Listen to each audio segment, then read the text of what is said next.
Okay, on this, there's some leakage here from the engine. I'm suspecting it's from this governor. There's a governor seal here, and this is leaking fuel. This means that the float is sticking, probably, most definitely. All right, I just started this up a minute ago. Gonna try to fire this up. There's no fuel shutoff. It's just a straight line from tank to carburetor, and if the float bowl in the carburetor is not adjusted properly, it'll just continue to leak out like that, like it's doing. I had this clamped overnight because you brought it to me with no fuel. See, it's just going to run fuel out, and if you're really unlucky, it will get down in the crankcase and just get mixed up with the crankcase engine oil and dilute it, making that very thin mix. Okay, this is leaking a lot, so I'm gonna start it up, show you what it's doing. It's got like a misfire going on here, and it could be lack of fuel flow to the engine. That's what I'm suspecting, and it could be a meter. Your meter is a little bit obstructed. It could also be a timing issue. Now I got everything seems to be working properly. It's driving, the blade works, okay? So as far as, you know, taking and replacing your drive belt and all that stuff, it works, okay? So anyways, I was just gonna show you how it runs, and I was gonna ask you if it was running this way before or not. See, this thing's just leaking all over the place. Need a fuel shutoff valve in here. So let's wipe this off a little bit first. Get this gas out of here. I really don't like having this gas laying all over the place, dripping everywhere. And man, it's just steady drip, steady drip. That float bowl is off. Carburetor's just off. All right, let's get it started up. Hopefully without any explosions.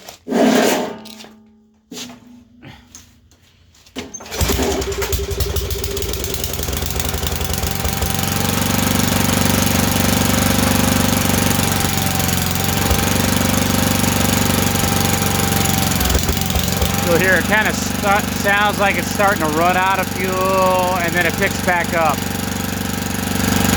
Now at this low speed it's not too bad. Getting to the higher speed, then it seems to want to misfire, or it sounds like it's lacking fuel. That's nice and smooth right there. Let me bring it up to full power. And then when there's a demand for higher fuel flow, it seems like it's not getting it, so it's like an obstruction to the someplace inside of the carburetor, possibly.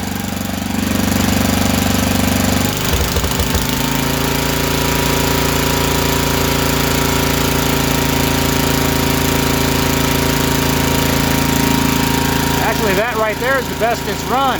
No popping, no nothing. Now I'm going to turn the blades on.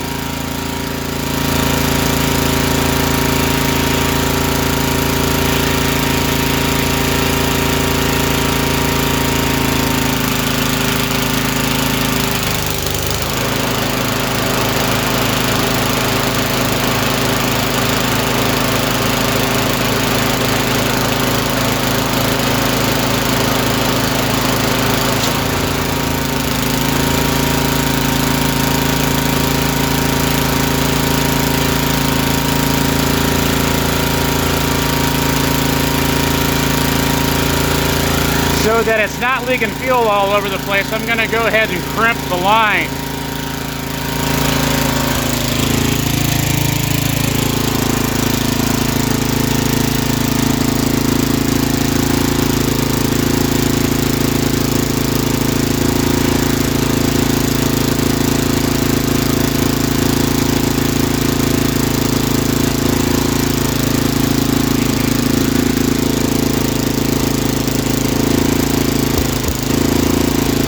Eventually that's going to die because I'm cutting off the fuel. That's what it sounds like when it's about to run out of gas.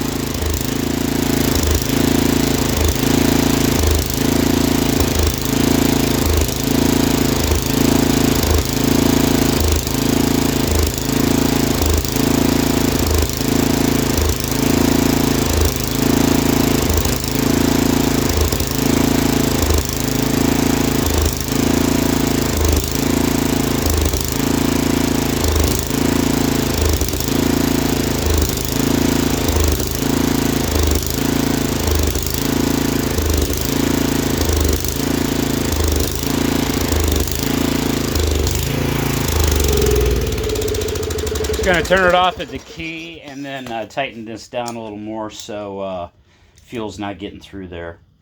All right, without messing up the fuel line. So this is like a piece of garden hose that's on here. So that's not right, but I'm gonna do this so I don't get on that hot muffler. We don't want to burn that thing. Probably not the best spot for it. So need to wedge that up there.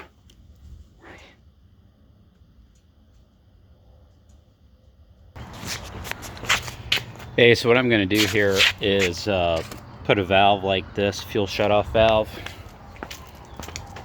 in line here if you want it.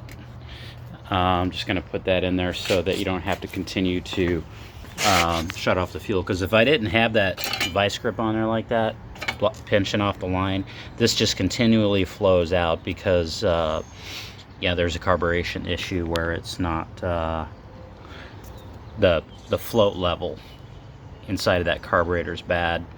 But all you gotta do is just remember, when you shut down the engine right away, just come on over here and shut that on off fuel, okay, and then you won't have to worry about it. So the blades are working, it does drive, all right, and this thing is in place, all right, and functional. Just threw some bolts in there. I'm not able to get reverse out of it, but you know, I think reversing these things is kind of dangerous. But anyway, that's what I got.